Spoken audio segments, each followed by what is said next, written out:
ಸಡೆ ನನ್ ಮಗ ನಿನ್ ಕೈಲಾಗ್ದಿರೋ ಅಂತ ಹೇಳಿ ಅವ್ನ ಆಟ ಅವ್ನು ಆಡ್ತಾವನೆ, ನಿಂದೇನಿದೆ ನೀನ್ ಆಡು ಅಲ್ವಾ. ನಮ್ಮ ಅಪ್ಪನೇ ನನ್ ಮಗನೇ ಅಂತ ಅಂದಿಲ್ಲ, ನೀನೇನೇ ನನ್ ಮಗನೇ ಅಂತ ಅನ್ನೋದು ನನ್ ಬಿಗ್ ಬಾಸ್ ಎಲ್ಲ ನೋಡ್ಕೊಂಡು ಹೋಗಿರೋರಲ್ಲ ಬಿಗ್ ಬಾಸ್ ಹೇಗಿದೆ ಯಾವ ತರ ಇದೆ ಅಂತ ನೋಡ್ಕೊಂಡಲ್ಲ ಶೋ ಕೊಡಕ್ ಹೋಗ್ತಾರೆ. ಆ ಶೋ ನಡೆಯಲ್ಲ ಅದೆಲ್ಲ. ಜನರಿಗೆ ನೀನೇನು ಸಂದೇಶ ಕೊಡ್ತೀಯ ಅದು ಇಂಪಾರ್ಟೆಂಟು. ನೀನು ತುಕಾಲಿ ಇನ್ನೊಂದು ಯಾರ್ಯಾರು ಹೇಗಿತ್ತಾನೆ ಯಾರು ಅಳಿಯೋಕ್ಕಾಗಲ್ಲ. ಅದು ನಿಜವಾಗ್ಲೂ ತುಂಬಾ ತಪ್ಪು ಅನ್ಸುತ್ತೆ. ನಮಗೂ ಅಲ್ಟ್ ಆಗಿದೆ, ಆ ಥರ ಮಾತಾಡ್ಬಾರ್ದು ಅಂತ ಅನ್ಕೋ. ನಿಜವಾಗ್ಲೂ ಬಿಗ್ ಬಾಸ್ ಈ ಸಲ ಕ್ರೈಸ್ ಏನಿಲ್ಲ, ಹೇಳಬೇಕು ಅಂದರೆ ಕೆಳಗಡೆ ಬಿದ್ದೋಗಿದೆ.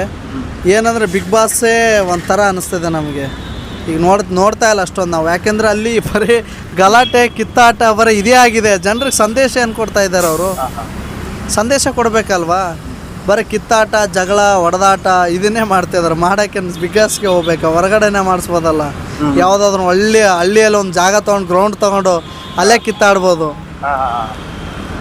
ಒಟ್ಟಲ್ಲಿ ಈ ಸಾರಿ ಬಿಗ್ ಬಾಸ್ ನಿಮ್ಗೆ ಇಷ್ಟ ಆಗ್ತಾ ಇಲ್ಲ ಅಂತ ಇಷ್ಟ ಆಗ್ತಲ್ಲ. ಯಾವುದೇ ಪ್ರೋಗ್ರಾಮ್ ಮಾಡಲಿ ಈಗ ಜನರಿಗೆ ಒಂದು ಸಂದೇಶ ಹೋಗಬೇಕು, ಒಂದು ಮೆಸೇಜ್ ಹೋಗಬೇಕು ಅಲ್ವಾ. ಅದರಿಂದ ಕಲಿಯೋದು ತುಂಬ ಇದೆ, ಅದನ್ನು ಮಾತ್ರ ಮಾಡಬೇಕು ಅಂತ ಹೇಳ್ತೀನಿ ನಾನು. ಸರಿ ಹೋಗಿ, ಇವಾಗ ನೀವು ಮೊನ್ನೆ ಏನಾದ್ರು ಬಿಗ್ ಬಾಸ್ ನೋಡಿದ್ರೆ ಮತ್ತೆ ಇಬ್ರು ಒಳಗಡೆ ಬಂದಿದ್ರೆ, ಒಬ್ರು ಶೋಭಾ ಅವರು, ಇನ್ನೊಬ್ರು ರಜತ್ ಅವರು. ಅವ್ರದ್ದು ಏನಾದ್ರು ನೋಡಿದೀರಾ ಪ್ರೋಗ್ರಾಮ್? ಲೈಟ್ ಆಗಿ ನೋಡಿದ್ದೀನಿ.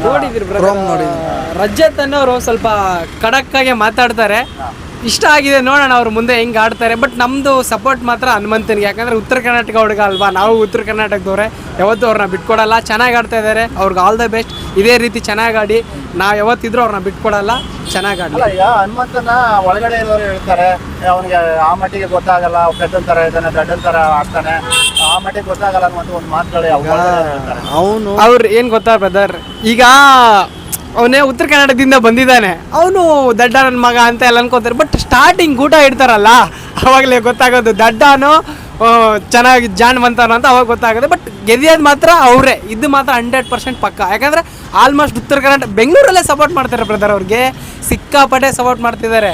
ಅವ್ರು ಆಡೋ ಆಟ ಹೆಂಗೆ ಆಡ್ತಾರಂದರೆ ಸೈಕಾಗಿ ಆಡ್ತಾರೆ. ಗೊತ್ತೇ ಏನೇ ಇದ್ರು ಸ್ಟ್ರೈಟಾಗಿ ಹೇಳ್ತಾರೆ, ಏನೇ ಇರಲಿ ಮೊಕದ ಮಾಡಿ ಹೊಡೆದಂಗೆ ಹೇಳ್ತಾರೆ. ನಮ್ಮ ಸುದೀಪ್ ಸರ್ ಅಣ್ಣ ಕೇಳಿದಾಗಲೂ ಡೈರೆಕ್ಟ್ರಾಗಿ ಹೇಳ್ತಾರೆ. ಬಟ್ ಅವರು ವಿನ್ ಆಗ್ತಾರೆ, ಚೆನ್ನಾಗಿ ಆಡ್ತಿದ್ದಾರೆ. ಹೇಳಿ ಸರ್, ಹನುಮಂತರ ಬಗ್ಗೆ ಹೇಳ್ತಾ ಇದ್ರಿ.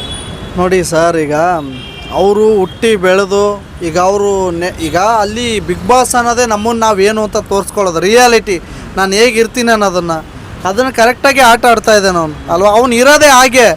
ಈಗ ಅಲ್ಲಿ ಹೋಗ್ಬಿಟ್ಟು ನಾನು ನಾಟಕ ಮಾಡು, ನಾನು ಚೇಂಜ್ ಆಗು ಅಂದರೆ ಚೇಂಜ್ ಆಡೋಕ್ಕಾಗುತ್ತಾ? ಚೇಂಜ್ ಆಗೋಕ್ಕಾಗಲ್ಲ. ನಮಗೇನಿದೆ ರಿಯಾಲಿಟಿ ಅದನ್ನೇ ಬರ್ತದೆ. ಅವನು ಹಂಗೆ ಆಡ್ತಾವನೆ, ಅದು ಬಿಗ್ ಬಾಸು. ರಿಯಾಲಿಟಿ ನಿಮ್ಮಲ್ಲಿ ಏನಿದೆ ಅದನ್ನು ತೋರಿಸ್ಕೊಳ್ತದಲ್ವಾ. ಅಲ್ಲೋಗ್ಬಿಟ್ಟು ಮಕ್ಕವಾಡ ಹಾಕ್ಕೊಂಡು ಇನ್ನೊಂದು ಆಡೋಂಥದ್ದು ಅವಶ್ಯಕತೆ ಇಲ್ವಲ್ಲ. ಅವ್ನ ಪಾಪ ಅವ್ನ ಮನಸ್ಸಲ್ಲಿ ಏನಿದೆ, ಅವ್ನು ಮುದ್ದ ಒಳ್ಳೆಯವನು, ಅದನ್ನು ಅದೇ ಥರ ಆಟ ಆಡ್ತಾ ಇದ್ದಾನೆ ಅವನು ಅಷ್ಟೇ.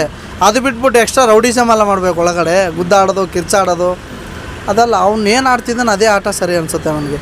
ಬಿಗ್ ಬಾಸಲ್ಲಿ ಏನು ನಮ್ಮನ್ನು ನಾವು ತೋರಿಸ್ಕೊಳ್ಳೋದು, ನಾವು ಹೇಗಿರ್ತೀವಿ ಅನ್ನೋದು ಅದನ್ನು ಕರೆಕ್ಟಾಗಿ ಆಡ್ತಾ ಇದ್ದಾನೆ ಅವನು. ಅಲ್ಲ, ಈಗ ನಮ್ಮನ್ನು ನಾವು ತೋರಿಸ್ಕೊಳ್ಳೋದು ಅಂತಂದ್ರೆ, ಈಗ ಇವರೆಲ್ಲ ತೋರಿಸ್ಕೊಂಡ್ರು, ಜಗದೀಶ್ ಅವರೆಲ್ಲ ತೋರಿಸ್ಕೊಂಡ್ರು, ಅವ್ರನ್ನ ಅವ್ರು ಅದೇ ರೀತಿ ಇದ್ರ ಆ ರೀತಿ ತೋರಿಸ್ಕೊಂಡ್ರು, ಅಥವಾ ಬೇಕು ಅಂತ ಆಟಕ್ಕೋಸ್ಕರ ರೀತಿ ಆಡಿದ್ರೆ? ಆ ಅಪ್ಪನ ಬಗ್ಗೆ ಮಾತಾಡೋಕ್ಕೆ ಇಷ್ಟ ಅಲ್ಲ ಬಿಡಿ, ನಿಜ ಹೇಳ್ಬೇಕು, ನಾಚಿಕೆ ಆಗುತ್ತೆ. ಅವನಿಗೆ ನಾವೆಲ್ಲ ಎಷ್ಟು ಸಪೋರ್ಟ್ ಮಾಡಿದ್ವಿ, ಅದನ್ನು ಉಳಿಸ್ಕೊಳ್ಳಿಲ್ಲ ಅಷ್ಟೇ. ಅವ್ರ ಬಗ್ಗೆ ನಾನು ನೋ ಕಮೆಂಟ್ಸ್. ಯಾರ್ಯಾರು ಹೇಗಿತ್ತೆ ಏನೇನಿದೆ ಅಂತ ಬಿಗ್ ಬಾಸ್ ಆದಷ್ಟು ಬೇಗ ತಿಳ್ಕೊಂಡು ಹೊರಗಡೆ ಕಳಿಸಿದ್ದಾನೆ ಅಲ್ವಾ. ತೋರಿಸಿದ್ದಕ್ಕೆ ತಾನೇ ಹೊರಗಡೆ ಬಂದಿರೋದು. ಅವ್ರಿಗೆ ಆ್ಯಕ್ಚುಲಿ ಹೇಳ್ಬೇಕಂದ್ರೆ ಡಿ ವಾಸ್ ಫ್ಯಾನ್ಸು ನಿಜವಾಗ್ಲೂ ತುಂಬ ಸಪೋರ್ಟ್ ಮಾಡ್ತಾ ಇದ್ವಿ. ಬಟ್ ಅದು ಆ ಯೋಗ್ಯತೆ ಅವ್ರು ಇಟ್ಕೊಳ್ಳಿಲ್ಲ, ಅದನ್ನು ಯಾಕೋ ಕಾಣಿಸ್ತಾ ಇಲ್ಲಲ್ಲ ಬ್ರೋ. ಅವರು ಯಾಕೆ ಕಾಣಿಸ್ತಾ ಇಲ್ಲ? ಕಾಣಿಸ್ತಾ ಇದ್ದಾರೆ, ಅವರು ಬೇರೆಯವ್ರ ಮೇಲೆಲ್ಲ ಮುಗಿ ಬೀಳ್ತಾ ಇದ್ದಾರೆ. ಇನ್ನೊಂದ್ ಕಡೆ ಒಂದು ಮಾತು ಹೇಳ್ತೀನಿ, ಅವರು ಬೇರೆ ಯಾರನ್ನಾದ್ರೂ ಎದುರಾಕೊಂಡಿದ್ದಿದ್ರೆ ಏನೋ ಕಾಣಿಸ್ಕೋತಾ ಇದ್ರು. ನಮ್ಮ ಡಿ ಬಾಸ್ನ ಎದುರಾಕೊಂಡಿದ್ದಾರೆ, ಕಾಣಿಸಲ್ಲ. ಅವರು ಕಾಣಿಸಿದ್ರೆ ಮಾತ್ರ ಓಕೆ. ಈಗ ಇನ್ನೊಂದು ನಾನು ಕೇಳಲೇಬೇಕು, ಯಾಕೆಂದ್ರೆ ನೀವು ಆಕ್ಚುಲಿ ನೆನ್ನೆ ಬಿಗ್ ಬಾಸ್ ನೋಡಿಲ್ಲ, ಅದ್ರ ಬಗ್ಗೆ ಒಂದು ಹೇಳ್ಬಿಡ್ತೀನಿ. ಸುರೇಶ್ ಅವರು ಇದ್ದಾರೆ, ಗೋಲ್ಡ್ ಸುರೇಶ್ ಅವರು. ಅವರಿಗೆ ರಜತ್ ಅವರು ಏನ್ ಮಾಡ್ತಾರೆ, ಕೆಲವು ಬೈಗಳನ್ನೆಲ್ಲ ಬೈತಾರೆ. ಸಡೆ ನನ್ ಮಗ ನಿನ್ ಕೈಲಾಗ್ದಿರೋ ಅಂತ ಹೇಳಿ, ನೀನು ಇಷ್ಟು ದಿನ ಬಿಗ್ ಬಾಸ್ ಅಲ್ಲಿ ಇರೋದೆ ಏನೋ ಒಂದು ಆ ರೀತಿ ಎಲ್ಲ ಮಾತುಗಳನ್ನ ಹೇಳ್ತಾರೆ ನೆನ್ನೆ. ನೋಡಿ, ನಾನು ಅವಾಗಲೇ ನಿಮ್ಗೊಂದು ಮಾತು ಹೇಳಿದೆ, ಬಿಗ್ ಬಾಸ್ ಅಂದರೆ ಒಳ್ಳೇದು. ನೋಡಿ, ಹಳೆ ಸೀಸನ್ಗಳು ಈ ಸೀಸನ್ ನೋಡಿ, ಈ ಸೀಸನ್ ಹುಟ್ಟು ವರ್ಸ್ಟು ಆಯಿತಾ. ಅವ್ನು ಯಾರು ರೀ ಒಬ್ರ ಬಗ್ಗೆ ಒಬ್ರು ಜಡ್ಜ್ಮೆಂಟ್ ಕೊಡೋಕ್ಕೆ? ಅವ್ನು ಯಾರು ಕೊಡೋಕ್ಕಂತ? ಬಿಗ್ ಬಾಸ್ ಇದ್ದಾರೆ, ಸುದೀಪ್ ಅಣ್ಣ ಇದ್ದಾನೆ.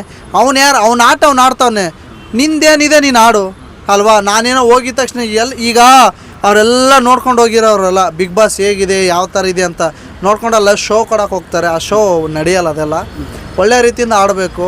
ಒಬ್ಬರ ಮನಸ್ಸನ್ನ ಗೆಲ್ಲಬೇಕು, ಒಬ್ಬರ ಮನ್ಸಿಗೆ ಇರಿಟೇಟ್ ಆಗೋ ಥರ ನಡ್ಕೊಳ್ಬಾರ್ದು. ಅದು ಯಾರೇ ಆಗಲಿ, ಗೋಲ್ಡ್ ಸುರೇಶ್ ಆಗಲಿ, ಇವ್ನು ಯಾರು ರಜಿತಾನೇ ಅವನಾಗಲಿ, ಯಾರೇ ಆಗಲಿ, ರಿಯಾಲಿಟಿ ನಿನ್ನಲ್ಲಿ ಏನಿದೆ ಅದನ್ನು ತೋರಿಸು. ಜನರಿಗೆ ನೀನೇನು ಸಂದೇಶ ಕೊಡ್ತೀಯ ಅದು ಇಂಪಾರ್ಟೆಂಟು ಅಲ್ವಾ.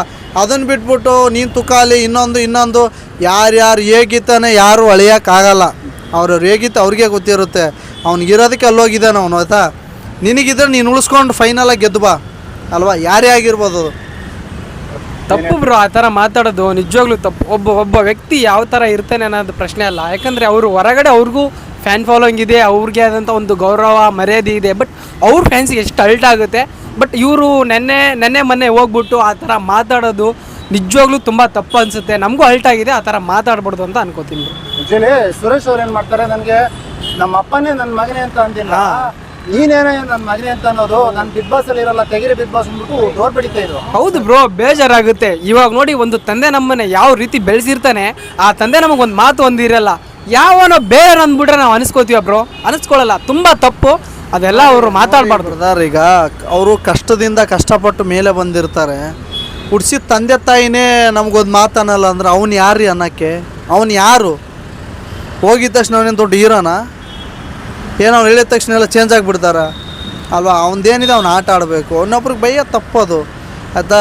ನೋಡಿ, ಜನರನ್ನ ಪ್ರೀತಿ ಗೆಲ್ಲಬೇಕು ಅಂದರೆ ರಿಯಾಲಿಟಿ ಇರಬೇಕು. ಈಗ ನಾನು ನಿಮ್ಗೆ ಒಳ್ಳೆಯವ್ರು ಅನ್ನೋದಲ್ಲ, ನೀವು ನನ್ನನ್ನು ಒಳ್ಳೆಯವ್ರು ಅನ್ನಬೇಕು ಅಲ್ವಾ. ನಾನು ಒಳ್ಳೆಯ, ನಾನೇ ಸಾಚ ಅಂತ ಹೇಳ್ಕೊಳ್ಳೋದಲ್ಲ. ಜನರು ಹೇಳಬೇಕು, ಅಪ್ಪ ಅವ್ನು ಬಂಗಾರದಂಥ ಮನುಷ್ಯನಪ್ಪ, ಒಳ್ಳೆಯವನು ಅಂತ. ನಮಗೆ ನಾವೇ ಜಡ್ಜ್ಮೆಂಟ್ಸ್ ಕೊಟ್ಕೊಳ್ಳೋದು ನನ್ನ ಪ್ರಕಾರ ಬಿಟ್ಟು ಬಿಲ್ಡಪ್ ಅಂತಾರೆ ಅದನ್ನು ಅಲ್ವಾ. ಅದನ್ನು ನಮಗೆ ನಾವೇ ಶೋಕಿ ತೊಗೊಳ್ಬಾರ್ದು, ಜನರು ಕೊಡಬೇಕು ಏನೇ ಆಗಲಿ. ನೋಡಿ, ಅದೇ ಹನುಮಂತ್ ಅವರು ಇದ್ದಾರೆ, ಎಲ್ಲರಿಗೂ ಎಷ್ಟು ಪ್ರೀತಿಯಿಂದ ಅಕ್ಕವ್ರೆ ಅಣ್ಣವ್ರೆ ಅಂತ ಎಷ್ಟು ಪ್ರೀತಿಯಿಂದ ಮಾತಾಡಿಸ್ತಾರೆ. ಅದು ಯಾರು ಅವ್ರ ಹೆಸರೇನು, ಧನರಾಜ ಯಾರು? ಧನರಾಜು ಮತ್ತು ಹನುಮಂತ ಅಣ್ಣವ್ರು ಎಷ್ಟು ಕ್ಲೋಸ್, ಎಷ್ಟು ಫ್ರೆಂಡ್ಶಿಪ್ ಇದೆ ಹೇಳಿ ಅವ್ರದ್ದು. ಆ ಥರ ನೋಡಿದ್ರೆ ನಮಗೂ ಖುಷಿ ಆಗುತ್ತೆ. ನೋಡಪ್ಪ ಎಷ್ಟು ಸಖತ್ತಾಗಿ ಆಡ್ತಿದ್ದಾರೆ, ಚೆನ್ನಾಗಿ ಆಡ್ತಿದ್ದಾರೆ. ಆ ಥರ ಆಡಿ ಚೆನ್ನಾಗಿ ಆಡಿದ್ರೆ ಜನಗಳು ನಿಜವಾಗ್ಲೂ ಸಪೋರ್ಟ್ ಮಾಡ್ತಾರೆ. ಈ ಥರ ಅವನು ಇವನು ಅಂತ ಅಂದರೆ ಯಾರು ಸಪೋರ್ಟ್ ಮಾಡಲ್ಲ. ಇವ್ನು ಯಾರು ಅಜಿತ್ ನನ್ನ ಮಗ ಅಂತ ಬಿಟ್ಟು ಬಿಸಾಕ್ಬಿಡ್ತಾರೆ. ಬಟ್ ಚೆನ್ನಾಗಿ ಆಡಿ ಬಿಗ್ ಬಾಸ್ ಎಲ್ಲ ಅಂತ ಹೇಳಕ್ಕೆ ಇಷ್ಟಪಡ್ತೀನಿ. ಅಲ್ಲ, ಇನ್ನೊಂದ್ ಕಡೆ ಏನು ಅಂತಂದ್ರೆ ತುಂಬಾ ಜನ ಹೇಳ್ತಾ ಇರ್ತಕ್ಕಂಥದ್ದು, ಮತ್ತೊಬ್ಬ ಜಗ್ಗೇಶ್ ರಜತ್ ಮುಖಾಂತರ ಅಂತ ಇದ್ದಾರೆ. ಅವ್ರು ಹೋದ್ರಲ್ಲ, ಅವ್ರು 2 ವಾರಕ್ಕೆ ಹೋಗಿದ್ದಾರೆ, ಇವ್ರು 1 ವಾರಕ್ಕೆ ಹೋಗ್ಬಿಡ್ತಾರೆ ಅಷ್ಟೇ. ಅಲ್ಲಿ ಇನ್ನೊಬ್ರು ಶೋಭಾ ಅಂದ್ಬಿಟ್ಟು ಬಂದಿದ್ದಾರೆ, ಶೋಭಾ ಶೇಖರಿ. ಅವರು ತುಂಬಾ ರಗಡಾಗಿ ಆಡ್ತಾರೆ. ಯಾಕಂದ್ರೆ ತೆಲುಗಲ್ಲಿದ್ರು ಬಿಗ್ ಬಾಸ್ ತೆಲುಗಲ್ಲಿ ಆಡ್ ಬಂದಿದ್ದಾರೆ, ಅವ್ರಿಗೆ ಗೊತ್ತಿದೆ ಬಿಗ್ ಬಾಸ್ ಹೆಂಗೆ ಆಡಬೇಕು, ಹೆಂಗೆ ಆಡಿಸ್ಬೇಕು ಅಂತ. ನೋಡಿ, ನಾನು ಹೇಳೋದೇನೆಂದರೆ, ಬಿಗ್ ಬಾಸ್ ಅಂದರೆ ಒಂದು ಪ್ಲಾಟ್ಫಾರ್ಮ್ ಅನ್ಕೊತೀನಿ. ಅದು ಮಿಡಲ್ ಕ್ಲಾಸ್ ಅವ್ರಿಗಾಗಿರಬೇಕು ಹೊರತು ರಾಯಲ್ ಆಗಿರೋರಿಗಲ್ಲ. ಇವರು ಬಿಗ್ ಬಾಸ್ ಅವ್ರು ಏನು ಮಾಡ್ತಿದ್ದಾರೆ ಅಂದರೆ, ಈ ಸೀಸನ್ ಹೋಗ್ಬಿಟ್ಟಿದೆ, ನೆಕ್ಸ್ಟ್ ಸೀಸನ್ಗಾದರೂ ಯಾರಾದ್ರೂ ಬಡವ್ರ ಮಕ್ಕಳು ಹಾಕ್ಕೊಳ್ಳಿ, ಮಿಡಲ್ ಕ್ಲಾಸಲ್ಲಿ ಅಂತಿರೋರ್ನ ಹಾಕ್ಕೊಳ್ಳಿ. ನಿಜವಾಗ್ಲೂ ನನಗೆಲ್ಲ ಒಂದು ಆಸೆ ಇತ್ತು, ಏನೋ ಒಂದು ಅಚೀವ್ ಮಾಡಿದ್ಮೇಲೆ ಬಿಗ್ ಬಾಸ್ಗೆ ಹೋಗ್ಬೇಕಂತ. ನಮ್ಮ ತಾಯಣ್ಣಗೂ ನಾನು ಬಿಗ್ ಬಾಸ್ಗೆ ಹೋಗಲ್ಲ. ಯಾಕೆಂದರೆ ಅದೊಂಥರ ಏನೋ ಹೇಳ್ತಾರಲ್ಲ, ಮನಸ್ಸನ್ನು ನೆಮ್ಮದಿ ಹಾಳು ಮಾಡ್ಕೊಂಡಂಗೆ ಇರುತ್ತೆ ಅಲ್ಲೋಗಿ. ಯಾಕೆ ಇಷ್ಟ ಆಗಲಿಲ್ಲ ಬಿಗ್ ಬಾಸು. ಯಾಕಂದರೆ ಮಿಡಲ್ ಕ್ಲಾಸ್ ಜನ ಇದ್ದಾರೆ ಸರ್, ಎಷ್ಟೋ ಜನ ಇಲ್ಲ. ಯಾಕೆ ಆಟೋ ಡ್ರೈವರ್ ಇಲ್ವಾ? ಡ್ರೈವರ್ಗಳು ಯಾರಿಲ್ವಾ? ಒಬ್ಬ ರೈತನ ಮಕ್ಳು ಇಲ್ವಾ? ಕಷ್ಟಪಡೋರಿಲ್ವಾ? ಅವ್ರು ಒಬ್ರು ಯಾರಾದ್ರೂ ಒಬ್ರನ್ನ ಹಾಕ್ಕೊಂಡಿದ್ದಾರ ಅಲ್ವಾ? ಪಾಪ ಅವ್ನು ಹನುಮಂತ ಆದ್ರೂ ಸ್ಟೇಜಿಂದ ಹೋಗಿ ಮೇಲ್ಗಡೆ ಬೆಳೆದು ಒಳ್ಳೆ ಬೆಳೆದಿರೋರನ್ನೇ ಹಾಕ್ಕೊಂಡಿದ್ದಾರಲ್ಲ. ವೈಟ್ ಕಾರ್ಡಲ್ಲಾದರೂ ಹಾಕೋಬೋದಾಗಿತ್ತಲ್ಲ ಯಾರಾದ್ರೂ ಮಿಡಲ್ ಕ್ಲಾಸ್ ಜೀವನದಲ್ಲಿ ಇರೋರನ್ನ. ಯಾಕೆ ಹಾಕ್ಕೊಂಡಿಲ್ಲ? ಮಾಡ್ತಾ ಇಲ್ಲ. ಇನ್ನು ಕೊನೆಯದಾಗಿ ಒಂದೇ ಪ್ರಶ್ನೆ ಕೇಳೋದು, ಯಾರು ಗೆಲ್ಬೇಕು ಈ ಸೀಸನಲ್ಲಿ? ನನ್ನ ಪ್ರಕಾರ ಹನುಮಂತು ಗೆಲ್ಲಬೇಕು. ಅವರು ಇಲ್ಲ ಅಂದರೆ ಅವ್ರೇನು ಧನವೀರು ಧನರಾಜ್ ಅವರು. ಇನ್ನೊಬ್ಬರ ಹೆಸರು ಏನಿದೆಯಲ್ಲ, ಅಲ್ಲಲ್ಲ, ಅವರು ಹೊರಗಡೆ ಬಂದ್ರ ಅಲ್ಲಲ್ಲ, ಇವರು ನಾನು ಬಿಗ್ ಬಾಸ್ ನೋಡಲ್ಲ ಅವ್ರ ಹೆಸರು. ಅಲ್ಲಲ್ಲ, ವಿಲನ್ ಮಗ, ಧರ್ಮ ಕೀರ್ತಿರಾಜ್. ಧರ್ಮ ಕೀರ್ತಿರಾಜ್ ಅವರು 100% ಅವರು ಇಲ್ಲ, ಧರ್ಮ ಕೀರ್ತಿರಾಜು ಇಲ್ಲ, ಹನುಮಂತು. ಇಬ್ಬರಲ್ಲಿ ಯಾರು ಗೆದ್ದರೂ ನಮ್ಗೆ ಖುಷಿನೇ. ಯಾಕೆಂದರೆ ಅವರು ಒಳಗಡೆ ಇದ್ದೂ ಹೊರಗಡೆ ಇದ್ದೂ ನಮ್ಮ ಡಿ ಬಾಸ್ ಹೆಸರು ತೊಗೊಂಡು ಅದನ್ಕಂದ್ರೆ ಯಾರು ನಮ್ಮ ಡಿ ಬಾಸ್ ಹೆಸರು ಹೇಳೋಕ್ಕೆ ಹಿಂದೆ ಮುಂದೆ ನೋಡೋ ಟೈಮಲ್ಲಿ ಒಂದು ಒಳ್ಳೆ ಪ್ಲಾಟ್ಫಾರ್ಮಲ್ಲಿ ಮುಂದೆ ನಿಂತ್ಕೊಂಡು ನಾನು ಇಂಥವ್ರಿಂದ ಮುಂದೆ ಬಂದೆ ಅಂತ ಹೇಳ್ಕೊಳ್ಳೋದಿದೆಯಲ್ಲ, ಅಂಥ ಮನ್ಸನ್ಗೆ ಒಳ್ಳೇದಾಗಬೇಕು. ಅವರಿಬ್ಬರಲ್ಲಿ ಯಾರು ವಿನ್ ಆದರೂ ನಮ್ಗೆ ಖುಷಿನೇ. ನಾವು ಅವರಿಬ್ಬರಿಗೆ ಹನುಮಂತನಿಗೆ ಮತ್ತು ನಮ್ಮ ಧರ್ಮ ಕೀರ್ತಿರಾಜನಿಗೆ ಸಪೋರ್ಟ್ ಮಾಡೋದು. ಬಟ್ ಅವ್ರಿಗೆ ಗೆದಿಬೇಕು, ಇವ್ರಿಗೆ ಗೆದಿಬೇಕು ಅಂತ ನಾವು ಟಾರ್ಗೆಟ್ ಮಾಡಲ್ಲ. ಅದರಲ್ಲಿ ಯಾರು ಚೆನ್ನಾಗಿ ಆಡ್ತಾರೆ, ಯಾರು ಚೆನ್ನಾಗಿ ಆಡ್ಬಿಟ್ಟು ಗೆದೀತಾರೆ, ನಾವು ಅವ್ರನ್ನೂ ನೋಡಿ ಖುಷಿ ಪಡ್ತೀವಿ ಅಷ್ಟೇ. ಬಟ್ ಇನ್ನೊಂದು ಬಿಗ್ ಬಾಸಲ್ಲಿ ನಿಜ ಇವ್ರು ಅಣ್ಣ ಹೇಳ್ದಂಗೆ ಬಡವ್ರ ಮಕ್ಕಳು ಒಂದು ಸ್ವಲ್ಪ ಬೆಳೆಸ್ಬೇಕು ಅಲ್ವಾ. ಎಲ್ಲ ಬರೀ ಧಾರಾವಾಹಿ ಸೀರಿಯಲ್ ಮಾಡೋರು, ಫೇಮಸ್ ಆದವ್ರನ್ನ ಹಾಕೋತಾರೆ, ಇಲ್ಲ ಅಂತ ಹೇಳಿಲ್ಲ. ಬಿಡಿ ಹುಡುಗ ಹಂಗೆ ಮಾತಾಡ್ತಿರ್ತಾನೆ ನೋಡಿ. ಲಾಸ್ಟಾಗಿ ಒಂದು ಮಾತು ಹೇಳ್ತೀನಿ, ದಯಮಾಡಿ ನೆಕ್ಸ್ಟ್ ಸೀಸನ್ಗೆ ನಿಮ್ಮ ಬಿಗ್ ಬಾಸ್ ಟೀಮ್ಗೆ ಎಲ್ಲರಿಗೂ ಕೈ ಮುಗಿ ಕೇಳ್ಕೊತೀನಿ, ಯಾರಾದ್ರೂ ಬಡವ್ರ ಮಕ್ಕಳನ್ನ ಹಾಕ್ಕೊಳ್ಳಿ, ಒಳ್ಳೆ ಕಷ್ಟದಲ್ಲಿರೋರನ್ನ ಹಾಕ್ಕೊಳ್ಳಿ. ಎಷ್ಟೋ ಜನ ಆರ್ಟಿಸ್ಟ್ಗಳು ಹಳಬ್ರು ಆರ್ಟಿಸ್ಟ್ ಅವರೇ ಆಯಿತಾ, ಅಂಥವ್ರನ್ನ ಹಾಕ್ಕೊಳ್ಳಿ. ಸುಮ್ಮನೆ ಈ ಸೀರಿಯಲ್ ಅವ್ರನ್ನ ಹಾಕೊಂಡು ನೋಡಿದ ಮಕ್ಕಳು ನೋಡಿ ನಮಗೆ ಬೇಜಾರಾಗ್ಬಿಟ್ಟಿದೆ. ನಾನು ನಿಜವಾಗ್ಲೂ ಈ ಸಲ ಬಿಗ್ ಬಾಸೇ ನೋಡಿಲ್ಲ, ನಿಜ ಹೇಳ್ತಿದ್ದೆ, ನೋಡೇ ಇಲ್ಲ. ಒಳ್ಳೆಯವ್ರನ್ನ ಹಾಕ್ಕೊಳ್ಳಿ, ಯಾರು ರೈತರ ಮಕ್ಳು ಹಾಕ್ಕೊಳ್ಳಿ. ರೈತರು ಏನೇನು ಮಾಡ್ತಾರೆ, ಏನೇನು ಬೆಳೀತಾರೆ, ಏನೇನು ಇಲ್ಲ ಅನ್ನೋದೊಂದು ಸ್ವಲ್ಪ ಮೆಸೇಜ್ ಆದರೂ ಹೋಗುತ್ತೆ. ಸುಮ್ಮನೆ ಅನ್ನೆಸೆಸರಿ ಮಾಡ್ಕೊಂಡು ಈ ಸೀಸನ್ಗೆ ಒಂದು ಸ್ವಲ್ಪ TRP ಕಮ್ಮಿ ಆಗಿರಬೇಕು, ನೆಕ್ಸ್ಟ್ ಸೀಸನ್ TRP ಬಿದ್ದೋಗ್ಬಿಡುತ್ತೆ. ಆಮೇಲೆ ಹೇಳ್ತಿದ್ದೀನಿ, ಅದನ್ನೊಂದು ಒಳ್ಳೆ ಕೆಲಸ ಮಾಡಿ. ಒಳ್ಳೆ ಯಾರನ್ನೋ ಬಡವ್ರನ್ನ ಅಂಥವ್ರು ಇಂಥವ್ರನ್ನ ಸ್ಟ್ಯಾಂಡಪ್ಪಲ್ಲಿ ಸಿನಿಮಾದಲ್ಲಿ ಈಗ ಬೆಳೀತಿರೋ ಹುಡುಗರನ್ನ ಅಂತಂಥವ್ರನ್ನ ಹಾಕ್ಕೊಳ್ಳಿ.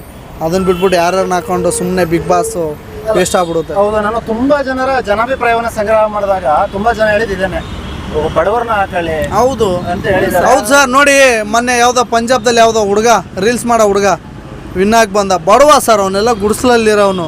ಆತ ನಮ್ಮದ್ರಲ್ಲಿ ಯಾರು ಮಾಡ್ತಾ ಇಲ್ಲ. ನನಗೆಲ್ಲೋ ಈ ಬಿಗ್ ಬಾಸ್ ರೆಕಮೆಂಡಿಂದ ನಡೀತಿದೇನೋ ಅನ್ನಿಸ್ತಿದೆ ನನಗೆ. ರೆಕಮೆಂಡ್ ಆ ಥರ ಏನಾದರೂ ತೊಗೊಳ್ತಾ ಇದ್ದಾರೇನೋ ಅಂತ ನಾನು ನೋಡ್ತಾ ಇದ್ದೀನಿ ಬ್ರೋ ಸೀಸನ್ಸ್ಗಳು. ಬಟ್ ಯಾರು ಬಡವ್ರ ಹುಡುಗರನ್ನ ಹಾಕೊಂಡಿಲ್ಲ, ಸೀರಿಯಸ್ಲಿ. ಎಲ್ಲ ವೈರಲ್ ಆದವ್ರನ್ನ ಹಾಕೊಂಡಿದ್ದಾರೆ. ಬಡವ್ರ ಹುಡುಗರನ್ನ ಹಾಕೊಳ್ಳಿ, ಒಂದು ಸ್ವಲ್ಪ ಬಡವ್ರ ಜನನ ನೋಡಿ ಹೆಂಗೆ ಸಪೋರ್ಟ್ ಮಾಡ್ತಾರೆ. ಸರ್ ನಾನು ಎಲ್ಲ ಬಿಗ್ ಬಾಸಲ್ಲಿ ನೋಡಿದ್ದೀನಿ. ನೋಡಿ ಹೋದ ಸಲ ತೆಲುಗಲ್ಲಿ ಯಾರನ್ನೋ ರೈತನ ಮಗನ ಹಾಕೊಂಡಿದ್ರು, ಅವ್ನು ವಿನ್ನಾದ. ಆ ಥರ ಯಾಕೆ ಹಾಕ್ಕೊಂತಿಲ್ಲ? ಎಲ್ಲ ಚೆನ್ನಾಗಿರೋನು ಗೋಲ್ಡ್ ಹಾಕ್ಕೊಂಡಿರೋರನ್ನ, ದೊಡ್ಡ ದೊಡ್ಡ ಶ್ರೀಮಂತರನ್ನ. ನನಗೂ ಅನಿಸ್ಬಿಟ್ಟಿದೆ ಎಲ್ಲಾದರೂ ಉಮಾ ಗೋಲ್ಡ್ ಹಾಕ್ಕೊಂಡು ಚೆನ್ನಾಗಿ ಸೋಷಿಯಲ್ ಮೀಡ್ಯಾದಲ್ಲಿ ಆ ಥರ ಎಲ್ಲ ಮಾಡ್ಬೇಕಂತ. ಅದರ ಬಿಟ್ಟು ಶೋಕಿ ಯಾಕೆ ಆ ಥರ ಮಾಡಿದ್ರೆ ಕರ್ಕೊಳ್ತಾರ? ನಮ್ಮ ಅಣ್ಣನ ಕರ್ಕೊಳ್ಳಿ. ಅಲ್ಲ ಹೇಳಿ, ಆ ಥರ ಮಾಡ್ಬೇಕು ಹೇಳಿ. ನಾವು ಅದನ್ನಾದ್ರೂ ಮಾಡ್ತೀವಿ ಹೋಗ್ಲಿ, ಈ ಥರ ಎಲ್ಲ ಯಾಕೆ ಕಷ್ಟಪಡೋಣ ಅಲ್ವಾ? ಅದೆಲ್ಲ ಮಾಡಬೇಡಿ. ನಿಜವಾಗ್ಲೂ ಒಂದು ಒಳ್ಳೆಯದು ಮಾಡಿ, ನಿಜವಾಗ್ಲೂ ಒಳ್ಳೆ ಬಡವ್ರ ಮಕ್ಕಳು ಹಾಕ್ಕೊಳ್ಳಿ. ಅವಾಗ ಒಂಥರ TRP ಎಲ್ಲ ನೆಕ್ಸ್ಟ್ ಆರ್ಡಿನರಿ ಅವ್ರ ಕಷ್ಟ, ಅವ್ರ ಜೀವನಗಳು, ಮಿಡಲ್ ಕ್ಲಾಸ್ ಲೈಫು, ಅದೆಲ್ಲಿಂದ TRP ಬರುತ್ತೆ ನಿಮಗೆ. ಅವ್ರಿಗೊಂದು ಲೈಫ್ ಕೊಟ್ಟಂಗೆ ಆಗುತ್ತೆ, ಅವ್ರಿಗೊಂದು ಜೀವನ ಕೊಟ್ಟಂಗೆ ಆಗುತ್ತೆ ನಿಮ್ಮ ಬಿಗ್ ಬಾಸು ಅಲ್ವಾ? Okay, thank you.